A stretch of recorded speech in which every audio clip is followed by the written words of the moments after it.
Choice, அதான் விருப்பம். அது 23வது வசனத்துல, உண்மையாய் தொழுது கொள்ளுகிறவர்கள் பிதாவை ஆவியோடும் உண்மையோடும் தொழுது கொள்ளும் காலம் வரும், அது இப்பொழுதே வந்திருக்கிறது. தம்மை தொழுது கொள்ளுகிறவர்கள் இப்படிப்பட்டவர்களாய் இருக்கும்படி பிதாவானவர் விரும்புகிறார். But the hour is coming and is now here when the true worshippers will worship the Father in spirit and truth, for the Father is seeking such people to worship him. இஷ்டத்துக்கு இல்லை, அவருக்குன்னு ஒரு விருப்பம் இருக்கு. இந்த விருப்பம் மக்களோட விருப்பம் இல்லை. எனக்கு ரொம்ப பிடிச்சிருக்குங்க, நான் இப்படிதான் வந்து வழிபட்டேன், எனக்கு ரொம்ப சந்தோஷமா இருக்கு, என் மனசுக்கு ரொம்ப திருப்தியா இருக்கு, அந்த விருப்பம் இல்லை. மக்களை பற்றியான விருப்பம் இல்லை. இது தேவன், பிதாவாகிய தேவனுடைய விருப்பம் என்ன, அதுதான் மேட்டர்ஸ் அல்டிமேட்லி. இப்போ இயேசுவானவர் இங்க சொல்றது அதை பற்றி சொல்லுகிறார்.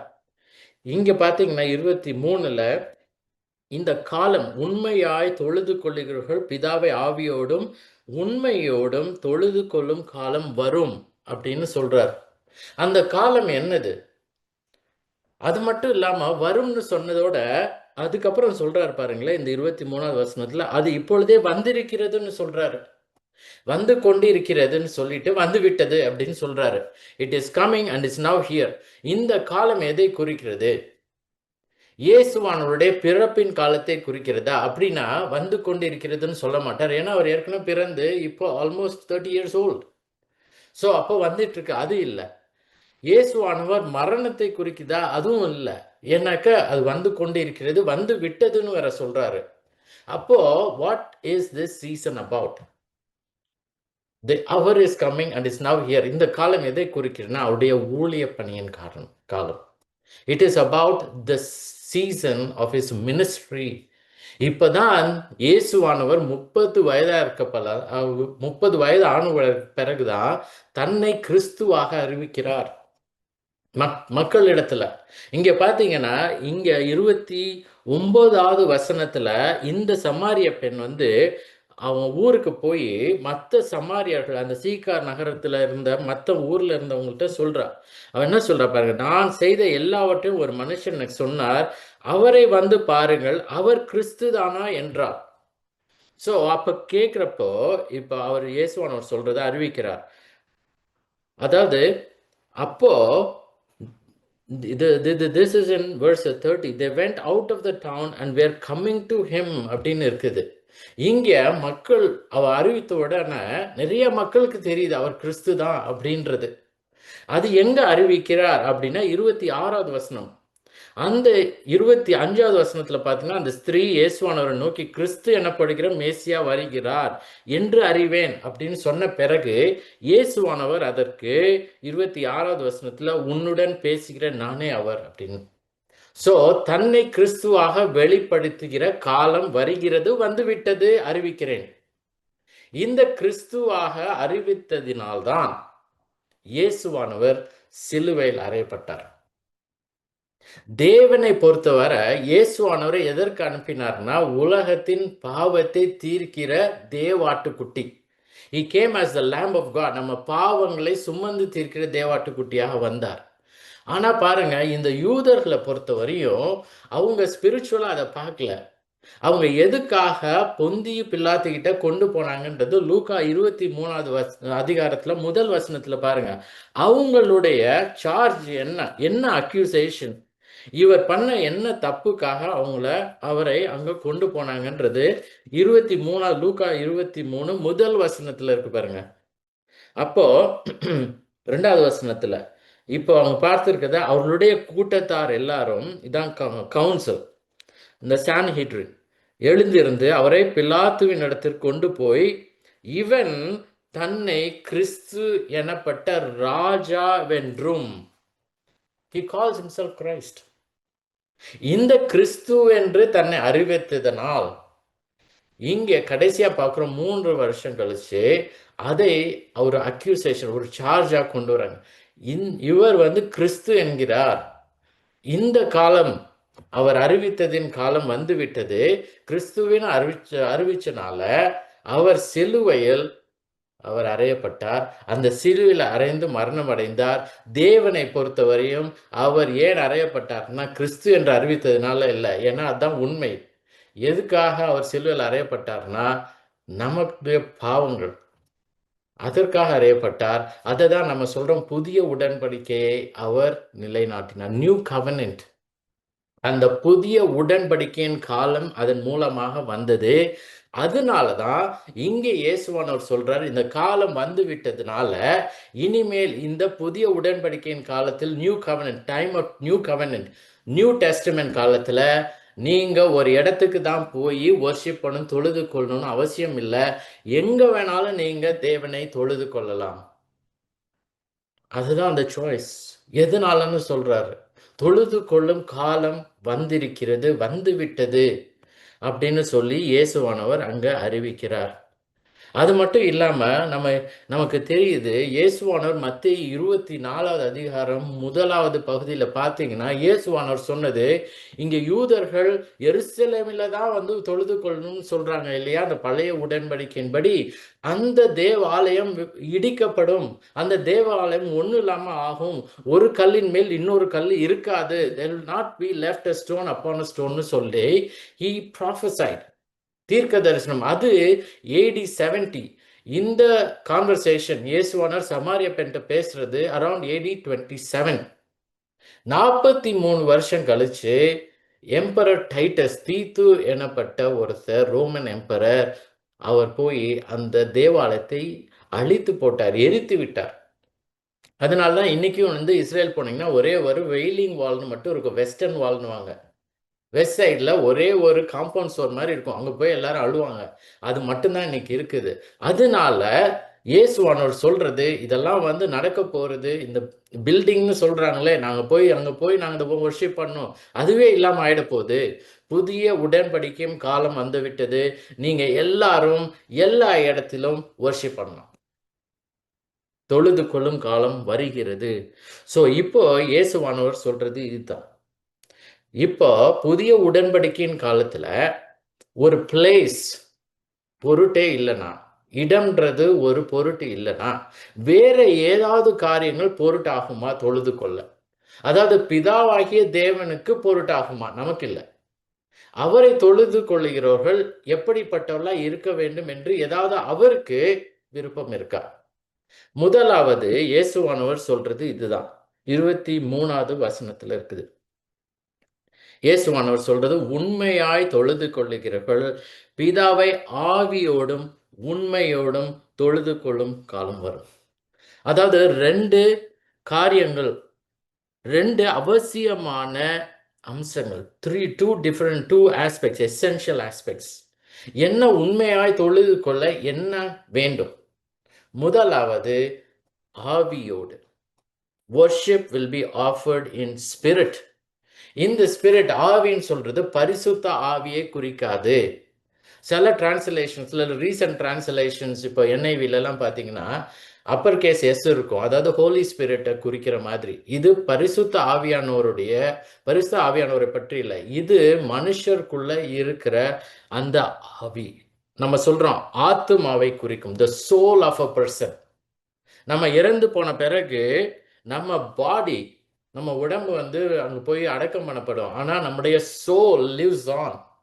தேவனோடையோ இல்லை தேவன் இல்லாத இடத்துல, நம்ம நரகம்னு சொல்கிற இடத்துலையோ இருக்க போகுது. 2 இடத்துல தான் இருக்க முடியும், அதாவது மோட்சம்னு சொல்கிறோம், இல்லை நரகம்னு. அங்கே இருக்கிறதா நம்முடைய ஆத்மா, அதை குறிப்பிடுகிறது உள்ளான மனுஷன். இந்த உள்ளான மனுஷன் அப்படி நம்ம சொல்கிறோம், ஆத்மா ஆவின்னு சொல்கிறது இங்கே எதை குறிக்குதுன்னா, நம்முடைய ஆத்மா, நம்முடைய இருதயம், அது மட்டும், அதாவது ஹார்ட் அண்ட் ஆல்சோ நமது மனது, மைண்ட், இது எல்லாத்தையும் சேர்த்தது. இயேசுவானவர் சொல்றது, உண்மையாய் தொழுது கொள்ளுகிறவர்கள் தங்கள் இருதயத்தோடும் தங்கள் மனதோடும் தங்களுடைய ஆத்மாவோடும் தேவனை பிதாவை தொழுது கொள்ளுவார்கள். இது மத்தேயு 22வது அதிகாரம் 37 38 வசனங்கள் அப்புறம் போய் வாசிச்சீங்கன்னா, அங்க ஒரு நியாய சாஸ்திரி, லாயர், மோசேயிக் லா தெரிஞ்ச ஒரு மனுஷன் வந்து இயேசுவானவரை எப்படியாவது சோதிக்கணும்னு சொல்லி ஒரு பிரதான கற்பனை என்னன்னு கேட்கிறான். அங்க இயேசுவானவர் சொன்னது, உன் தேவனாகிய கர்த்தரிடத்தில் உன் முழு இருதயத்தோடும் உன் முழு ஆத்மாவோடும், அதான் சோல் ஸ்பிரிட், உன் முழு மனதோடும் மைண்ட் அன்பு கூறுவாயாக. இதுதான் பிரதான கற்பனை. இதை இயேசுவானவர் எங்கிருந்து சொன்னாரு? இது உபாகமம் 6வது அதிகாரம் 5வது வசனத்துல இருக்கத இயேசுவானவர் இந்த மனுஷன் கேட்டதுனால அதை குறிப்பிட்டு சொல்லுகிறார். அங்க உபாகமம் 6:5ல இங்கே ஆத்துமான்னு சொல்றோம் இல்லையா, இங்க இயேசுவானவர் சொன்ன காரியத்தை ஆத்துமான்னு சொல்ற எபிரேய வார்த்தை வந்து நெஃபேஷ். அந்த வார்த்தையை 3 விதமா டிரான்ஸ்லேட் பண்ணிருக்காங்க. எப்படின்னா, த சோல், ஆத்மா அப்படின்னு சொல்றோம். அது மட்டும் இல்லாம ஹார்ட் அண்ட் மைண்ட், அதாவது இருதயம், மனது அப்படின்னு டிரான்ஸ்லேட் பண்ணிக்கிறாங்க. அதனால தான் நான் சொன்னேன், இங்க இயேசுவானவர் சொல்றப்போ இந்த வசனத்துல 23ல பிதாவை ஆவியோடும் அப்படின்னு சொல்றப்ப சோல்னு நம்ம சொல்றோம். Spirit, that is man's spirit, நம்ம ஆத்மா. அது எதை குறிக்கிறதுனா, ஆத்மான்றது நம்ம இருதயம், நமது மனது எல்லாவற்றையும் சேர்த்து. இந்த இடத்துல தான் உள்ளான மனிதன் நம்ம கூட சொல்லுவோம். அந்த உள்ளான மனிதன் இடத்துல தான் வந்து அதுல இருந்து வரப்போறது தான் வந்து இந்த உணர்ச்சி நம்ம சொல்றோம்ல, எமோஷன்ஸ். நம்ம சம்டைம்ஸ் அழுவோம், இல்ல சந்தோஷமா இருப்போம். இந்த எமோஷன்ஸ்னு சொல்றது அதுல இருந்து தான் வந்து இந்த உள்ளான மனுஷன் நம்ம இருதயத்துல இருந்துன்னு சொல்றோம். ஃபீலிங்ஸ், உணர்வு. அது மட்டும் இல்லாம நம்ம ஆட்டிடியூட்ஸ், மனப்பான்மை, இன்டென்ஷன்ஸ், நோக்கம், நம்ம திங்க் பண்றோம் இல்லையா, மைண்ட். அதெல்லாம் வந்து இந்த இடத்துல தான் வருது. ரீசனிங், பகுத்தறிதல். இப்ப நீங்க கேட்டுட்டு இருக்கீங்க, பைபிளை வாசிக்கிறீங்க, யோசிக்கிறீங்க, அது எல்லாம் வர்றது இந்த particular part of the being. Discernment, knowledge, wisdom, புத்தி, அறிவு, இது எல்லாம் இருக்கிறது எல்லாமே இந்த ஸ்பிரிட். அதை தான் இயேசுவானவர் சொல்றாரு. இப்படிதான் வந்து முதலாவதாக நம்ம உண்மையாய் பிதாவை தொழுது கொள்றோம்னா, ஃபர்ஸ்ட் ஆஃப் ஆல் நமக்கு இந்த தொழுது கொள்ளுதல் நம்ம ஆவியோடு தொழுது கொள்ள வேண்டும். நிறைய நேரத்துல பாத்தீங்கன்னா நம்ம தொழுது கொள்கிறோம், நம்ம வாய் அசையும். பார்க்கறதுக்கு நம்ம வந்து ஒருத்தர் பிரசன்ட் பண்றவரை பார்க்குற மாதிரி இருக்கும். ஆனா நம்ம மனது வேற எங்கேயாவது இருக்கும். நம்ம மனது எதையாவது யோசிச்சுக்கிட்டு இருக்கோம். அது உண்மையாய் தொழுது கொள்ளுதல் கிடையாது. உண்மையாய் தொழுது கொள்றப்போ நம்ம மனதை நம்ம கவனமாக ஈடுபடுத்துகிறோம். அந்த மைண்ட் அது யோசிக்கிறதுனால நம்ம எமோஷன்ஸ் ஃபாலோ, ஃபீலிங்ஸ் ஃபாலோ. அப்பதான் நம்ம வந்து தேவனை அறிந்து கொண்டு தேவனுக்கு நம்ம உணர்ச்சிகளை வெளிப்படுத்துகிறோம். அதுதான் வந்து முதலாவதாக இயேசுவானவர் இங்கே சொல்றது. ரெண்டாவது, இப்ப நான் சொன்னேன், இந்த ஆத்மா அப்படின்றது இட் இன்வால்வ்ஸ் அறிவு, நாலேஜ், விஸ்டம், புத்தி, டிசர்ன்மெண்ட், பகுத்தறிதல். இதெல்லாம் எப்படி ஒரு மனுஷனுக்கு எப்படி இதெல்லாம் தெரியும்? எங்க இருந்து தெரியும்? இதெல்லாம் நம்ம யோசிக்கிறோம், நம்ம வந்து வெளிப்படுத்துகிறோம் நம்ம உணர்ச்சிகள்ல. ஆனா அதுக்கு முதலாவது கைட் புக் எது? எதுல இருந்து அந்த மனுஷனுக்கு எப்படி வழிபடணும்னு தெரியும்? அதுதான் ரெண்டாவது இயேசுவானவர் சொல்றாரு. பாருங்க அந்த வசனத்துல, உண்மையாய் தொழுது கொள்ளுகிறவர்கள் பிதாவை ஆவியோடும் உண்மையோடும் தொழுது கொள்ளும் காலம் வரும். உண்மை, தட் மீன்ஸ் ட்ரூத். ட்ரூத், அந்த ட்ரூத் என்ற வார்த்தை ஏற்கனவே நமக்கு ரொம்ப தெரிஞ்ச வார்த்தை. இது முதலாவது அதிகாரம் யோவான் 1:14 பார்த்தீங்கன்னா, இயேசுவானவர் வருகையினப்போ முதலாவது வருகையை பற்றி சொல்றப்போ யோவான் சொல்றது இதுதான், அந்த வார்த்தை மாம்சமாகி கிருபையினாலும் சத்தியத்தினாலும். சத்தியம்ன்ற வார்த்தை நம்ம யூஸ் பண்றோம் இல்லையா, உண்மை. அதை இங்க உண்மைன்னு டிரான்ஸ்லேட் பண்ணுங்க. அந்த சத்தியம் தான் வந்து அலேத்தியா அப்படின்ற ஒரு கிரேக்க வார்த்தை. அதே வார்த்தையில இருந்து தான் வருது. சத்தியம், உண்மை, இது எல்லாம் சேம் திங். சத்தியம்ன்றது இன்னைக்கு கேஷுவலா நம்ம யூஸ் பண்றப்ப நான் சத்தியமா சொல்றேன்றது ப்ராமிஸ் பண்றது, அது இல்லை. It is about truth. இங்கே இயேசுவானவர் சொல்றது ஆவியோடு, முழு மனதோடு, முழு இருதயத்தோடு நம்ம தேவனை உண்மையாய் தொழுது கொள்ளும் காலம் வரும். அது எப்படி? அது நமக்கு தெரியும். முழு இருதயத்தோடும் நம் மனதோடு செய்யறதுன்றது வார்த்தை வழியா தெரியும். இதுதான் சத்தியம். அப்போ அங்க சொல்றப்போ 1:14 அந்த வார்த்தை மாம்சமாகி கிருபையினாலும் சத்தியத்தினாலும் நிறைந்தவராய் இயேசுவானவர் வந்தார். அதே மாதிரி யோவான் 14:6 இந்த வசனம் எல்லாருக்கும் தெரியும். நானே வழியும் சத்தியமும் ஜீவனுமாய் இருக்கிறேன். ஐ am the way, the truth and the life. இயேசுவானவரே சத்தியம். ஸோ அப்ப என்ன இயேசுவானவர் சொல்றாரு? என் வழியாய் நீங்கள் தொழுது கொள்வீர்கள். ஸோ முதலாவது முழு இருதயம், முழு ஆத்மா, முழு மனது, இன் யுவர் ஸ்பிரிட். ஸோ ஆத்மாவோடு ஆவியிலே தொழுது கொள்ளுவீர்கள். அது எப்படி உங்களுக்கு தெரியும் எப்படி பண்ணணுன்றது? என் மூலமாக தெரியும். ஏன்னா நானே வழியும் சத்தியம். அது மட்டும் இல்லாம யோவான் 17:17 இயேசுவானவர் ஜெபிக்கிறப்ப, உம்முடைய சத்தியத்தினாலே அவர்களை பரிசுத்தமாக்கும், உம்முடைய வசனமே சத்தியம். sanctify them in the truth, your word is truth. இது பைபிளையும் குறிக்கும். இயேசுவானவரே இன்கார்னேட் வேர்ட், அதாவது வார்த்தை மாம்சமாகி நம்ம பார்க்கிறோம். அந்த வார்த்தை, தேவனுடைய வார்த்தையை பார்க்கணும், அந்த வார்த்தையை நம்ம தொடணும் அப்படின்னா இயேசுவானவர். அந்த வார்த்தையை அறியணும்னா பைபிள். அந்த வசனத்தை தான் நம்ம முதலாவதாக வசனத்துல போய் நம்ம என்ன பண்றோம்? எப்படி, யார் தேவன்? இயேசுவானவர் சொன்னார் இல்லையா, நீங்கள் அறியாததை தொழுது கொள்கிறீர்கள். இது மாதிரி நிறைய பேர் இருக்காங்க, பைபிள் தெரியாம, பைபிள் வாசிக்காம என்ன பண்றாங்க? அவங்க மனதில் எப்படி தோணுதோ அந்த மாதிரி நிறைய பேர் இருக்காங்க. நிறைய குரூப்ஸ் இருக்காங்க. அவங்க சொல்றது, எனக்கு பைபிள்லாம் தேவையில்லை, பரிசுத்த ஆவியானவர் என்னை வழி நடத்துவார், நான் என்ன வேணா சொல்லலாம், எப்படி வேணா நம்ம தொழுது கொள்ளலாம்னு சொல்லி. அப்படி கிடையாது. பைபிள்ல எப்படி இருக்கோ அவருடைய வசனமே சத்தியம். அதாவது இயேசுவானவர் சொல்றது, உண்மையாய் தொழுது கொள்ளணும்னா நீங்க ஆவியோடும் உண்மையோடும் தொழுது கொள்ளணும். ஸோ முதலாவதாக பைபிளை திறந்து இயேசுவானவர் யார், தேவன் யார், பிதாவை தொழுது கொள்கிறோமே, இந்த பிதாவானவர் எப்படிப்பட்டவர், எதற்காக இயேசுவானவரை அனுப்பினார், நான் எப்படிப்பட்டவன், நான் எங்க தொழுது கொள்ளலாம், எப்படி தொழுது கொள்ளலாம், இதெல்லாம் தெரியணும். 5 காரியங்களை நம்ம இந்த வேதத்தினாலே தெரிந்து கொள்கிறோம். முதலாவது நம்ம தெரிந்து கொள்கிறது த ஆப்ஜெக்ட் ஆஃப் வர்ஷிப். யாரை நம்ம தொழுது கொள்ளணும், அது முக்கியம் இல்லையா? எவ்வளோ பேர் தொழுது கொள்ளுகிறாங்க. நம்ம கூட சொல்றோம், முஸ்லிம்ஸ் எங்க போறாங்கன்னா தொழுகைக்கு போறாங்கன்னு. இந்த வார்த்தை நம்மளும் சொல்லலாம், தொழுகைக்கு தான் நம்மளும் போறோம். ஏன்னா தொழுது கொள்ளுதல் தான் நம்ம பண்றோம் இல்லையா? ஸோ அவங்களும் தொழுது கொள்ளுகிறாங்க யாரையாவது. இப்ப முதலாவது இந்த வார்த்தை, இந்த தேவனுடைய வேதாகமத்தின் மூலமாக நமக்கு முதலாவது தெரிவது, நம்ம யாரை தொழுது, who is the object of worship. ஒரு மனுஷனோ மனுஷியோ இல்ல விக்கிரகங்களையோ நம்ம தொழுது கொள்கிறோமா, இல்ல பிதாவாகிய தேவனை தொழுது கொள்கிறோமா? அது முதலாவது நமக்கு தெரியணும். ரெண்டாவது மீன்ஸ் ஆஃப் வர்ஷிப்.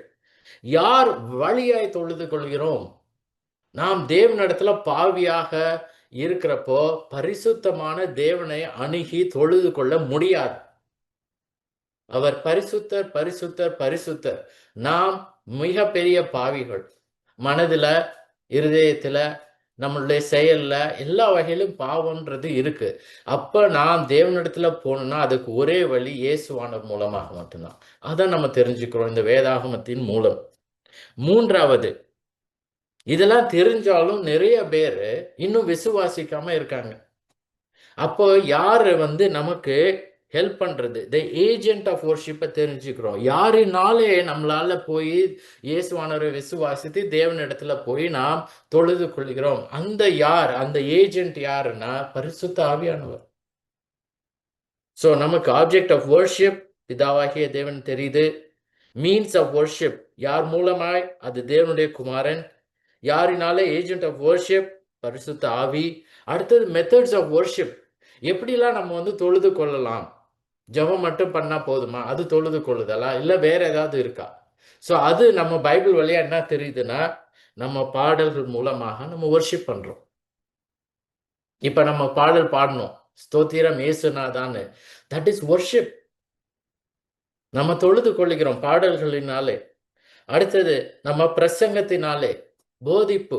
அப்போ ஒருத்தர் போதிக்கிறார்னா he is worshiping by preaching.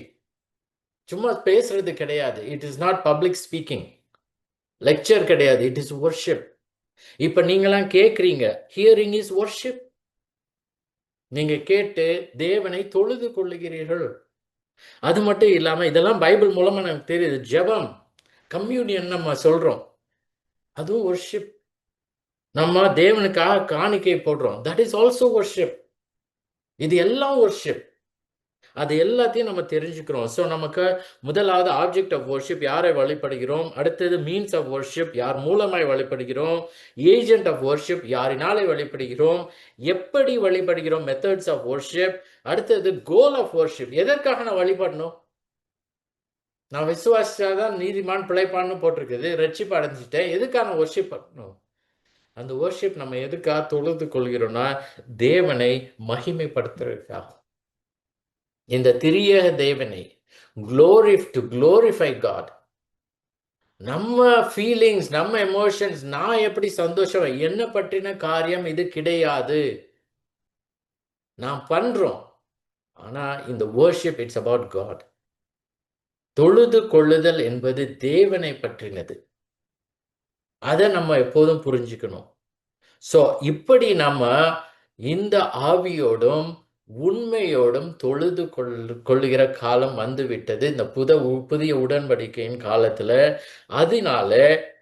இதனால தான் இந்த 2 காரியங்கள்னால, எசென்ஷியல் ஆஸ்பெக்ட்ஸ்னால நான் பயத்தோடும் பக்தியோடும் தேவனுக்கு பிரியமான ஆராதனை செய்ய முடியுது.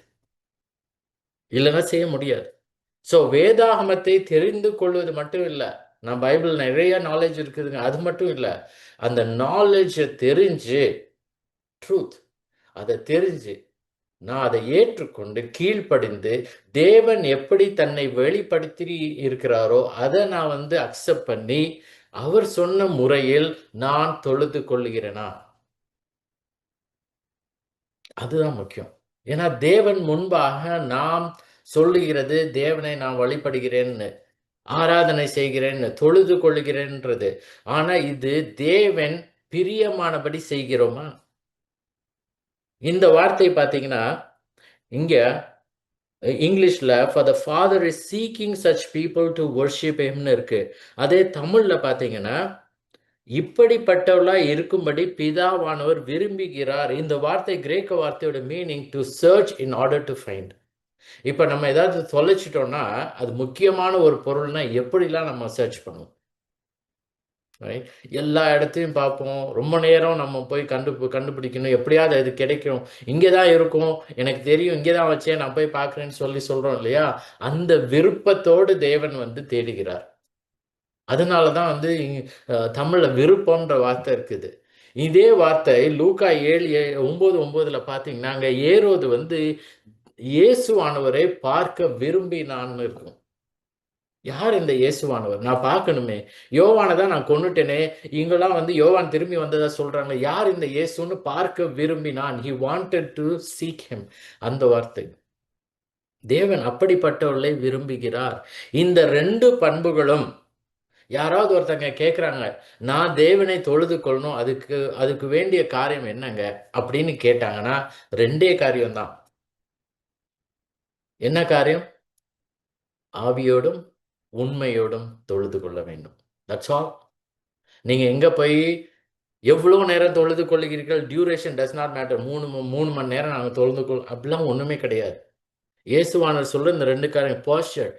நீங்க போய் முழங்கால் படிக்கிட்டு, இல்லை நின்று, இல்லைன்னா உங்களே நீங்க ஃபாஸ்டிங் இருந்து அப்படிலாம் இல்லை. தோற்றம் கிடையாது. அது மட்டும் இல்லாம உடை உடுத்தி கொள்வது ரொம்ப சிம்பிளா, நான் நகை போடாம நான் ஒண்ணுமே இல்லாத மாதிரி போய் நிற்பேன், அப்படிலாம் ஒன்றும் கிடையாது. ஒயிட் அண்ட் ஒயிட் தான் போட்டு போகணும், அப்படிலாம் ஒன்றும் கிடையாது. உண்மையோடும் நீங்க ஆவியோடும் உண்மையோடும் தொழுது கொள்ளும். அது மட்டும் இல்லாம இடம், நம்ம பார்த்த மாதிரி இடம் ஒரு பொருட்டு கிடையாது. பட் நம்ம தேவனுடைய வார்த்தை உண்மை, அந்த சத்தியத்தை ஏற்றுக்கொண்டு, அந்த சத்தியத்துல என்ன இருக்கோ ஒரு ப்ராப்பர் மனப்பான்மையுடன், ஆட்டிடியூடோட போய் நாம் தேவனை தொழுது கொள்ளுகிற காலம் வருகிறது, வந்துவிட்டது.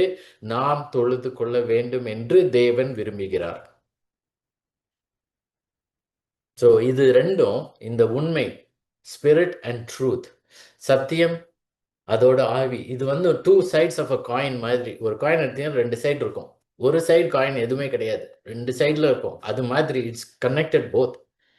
ஸோ இது 2மே வேணும். It's inseparable and it is necessary. So அதனால சபையாகவோ ஒரு தனியாகவோ குடும்பமாகவோ தொழுது கொள்ளும்போது தேவனை மகிழ்ச்சியுடன் we can enjoy God. மகிழ்ச்சியுடன் நம்ம அனுபவிக்க முடியும். இல்லைன்னா நான் பைபிள் தெரியாம புரியாம நம்ம ஏமாற்றத்தில் புறக்கணிக்கப்படும் வகையில் தொழுவோம். இன் அதர் வேர்ட்ஸ், நமக்கு தேவன் யாருன்னு தெரியாது, எப்படி வழிபடணும்னு தெரியாது. ஏன்னா பைபிள் படிக்கல, பைபிள் இருந்து படிக்காம இருக்கும்.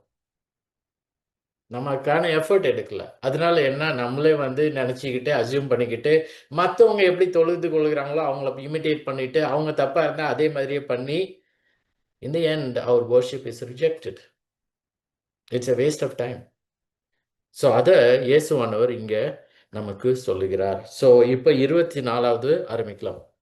இந்த 24வது வசனம் நான் சொன்னேன். ஃபர்ஸ்ட் ஒரு சேஞ்ச், மாற்றம்னு சொன்னேன். அடுத்தது சொன்னேன் கான்ட்ராஸ்ட், வேறுபாடுன்னு சொன்னேன். தேர்ட் நான் சொன்னேன், இங்க இயேசுவானவர் சொல்றப்போ தேர்ட் காரியம் it is about the choice, விருப்பம். அதாவது பிதாவாகிய தேவனுடைய விருப்பம், நம்ம விருப்பம் இல்லைன்னு சொன்னேன். Fourth condition. கண்டிஷன், இந்த கண்டிஷன் இது இட் இஸ் அபவுட் நிபந்தனைன்னு நம்ம சொல்றோம் இல்லையா? It is a condition. பாருங்க 24வது வசனம், தேவன் ஆவியாய் இருக்கிறார், அவரை தொழுது கொள்ளுகிறவர்கள் ஆவியோடும் உண்மையோடும் அவரை தொழுது கொள்ள வேண்டும் என்றார். God is spirit and those who worship him must worship in spirit and truth. இங்க பாத்தீங்கன்னா ஈஸியா நீங்க கண்டுபிடிக்கிறது இதேதான் ரிப்பீட் பண்றாரு இயேசுவானவர். 23வது வசனத்திலையும் அதான் சொன்னார் பாருங்க, ஆவியோடும் உண்மையோடும். 24வது வசனத்துல ஆவியோடும் உண்மையோடும். இங்க இருக்கிற டிஃபரன்ஸ் என்னன்னா, அங்க தேவன் விரும்புகிறார்னு சொல்றாரு இல்லையா? he seeks such people to worship him. பிதாவாகிய தேவன் இப்படிப்பட்டவர்களாய் இருக்கும்படி பிதாவானவர் விரும்புகிறார். இங்க அங்க God's desire, அவருடைய விருப்பம். இங்க people's necessity, அவருடைய விருப்பத்தினால் இங்கே மக்கள் கட்டாயமாக இப்படிதான் செய்யணும். நம்ம சொல்லுவோம் your wish is my command ன்னு சொல்லுவோம். இங்க God's wish is our command. God wishes, seeks such people to worship him. அந்த மாதிரியான மக்கள் தொழுது கொள்ளணும்னு சொல்லி விரும்புகிறார். அவர் விருப்பத்தின்படி நாம் அவரை இதே வகையில் சத்தியத்தோடும் உண்மையோடும் ஆவியோடும் தொழுது கொள்கிறோம். அது பாருங்க இந்த வசனத்துல. ஸோ 23 நம்ம சொல்லலாம் இது காட்ஸ் வியூ பாயிண்ட்ல இருந்து, 23ல 24வதுல மனுஷர்களின் வியூ பாயிண்ட்ல இருந்து. தேவன் விரும்புகிறார், அவர் விருப்பத்தின்படி நாம் செய்கிறோம். இங்க இந்த 24வது வசனத்துல பாத்தீங்கன்னா God is spirit and those who worship him mustன்ற வார்த்தை இருக்கு பாருங்க, வேண்டும். இது ஒரு ஆப்ஷன் கிடையாது. சில டைம்ஸ் நான் பண்ணுவேன், சில டைம்ஸ் பண்ண மாட்டேன் அப்படின்றது கிடையாது. he must. இந்த mustன்ற வார்த்தை வேண்டும். இது 4வது வசனத்துல ஏற்கனவே இருந்தது. he had to pass through Samaria அப்படின்னு இருக்கு பாருங்க. சமாரியா நாட்டின் வழியாய் போக வேண்டியதாய் இருந்தது. இயேசுவானவர் யூதேயா விட்டு கலிலேயாவுக்கு போகிறார். அப்ப அவர் சமாரியா நாட்டின் வழியாய் போக வேண்டியதா இருந்தது. It was God's plan. அவர் கண்டிப்பா செய்யணும். அந்த மாதிரியான வார்த்தை. யோவான் 3:30 பாத்தீங்கன்னா யோவான் சொல்றது, அவர் பெருகவும் நான் சிறுகவும் வேண்டும்னு சொல்றாரு. he must increase, I must decrease. அந்த மாதிரியான வார்த்தை இங்க. சோ உண்மையாய் தொழுது கொள்ளுகிறவர்கள் ஆவியோடும் உண்மையும் தொழுது கொள்ள வேண்டும். It is a must. அதான் கண்டிஷன். இதுவே சரியான ஒரு காரியம், தகுந்த காரியம், அவசியமான காரியம். இதுவே எப்படி தேவன், பிதாவாகிய தேவன் தன்னை தொழுது கொள்ள வேண்டும் என்று விரும்பி அவருடைய சித்தமாயிருக்கிறது. இப்படிதான் நம்ம வொர்ஷிப் பண்ணணும். ஸோ இதை இயேசுவானவர் இங்கே நமக்கு வலியுறுத்தி சொல்லுகிறார். ஸோ நம்ம தொடர்ந்து அடுத்த வாரம் நம்ம அடுத்த தடவை மீட் பண்ணுறப்போ நம்ம தொடர்ந்து தியானிக்கலாம். ஏன் இயேசுவானவர் அப்படி சொன்னான்றதுக்கும் ரீசன் இதில் இருக்குது. அதை நம்ம நெக்ஸ்ட் டைம் பார்க்கலாம். ஜெபிக்கலாமா?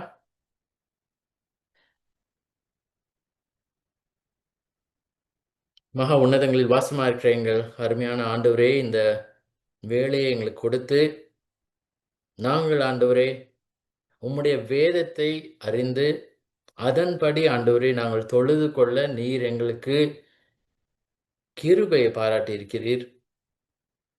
எங்களுக்கு இரட்சிப்பை அருளி செய்தீர். உமது குமாரனை அனுப்பினீர். பரிசுத்த ஆவியானவர் மூலமாக எங்களுக்கு இந்த நித்திய ஜீவனை நீர் கொடுத்திருக்கிறீர்.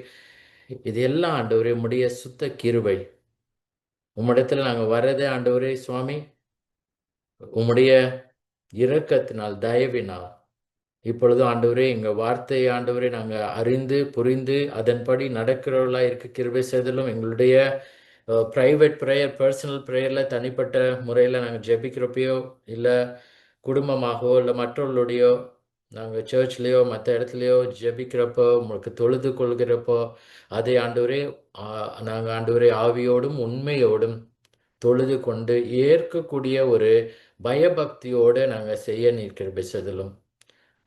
Lord, we thank you once again, Lord, for being with us, for blessing us. In Jesus' name we pray. Amen.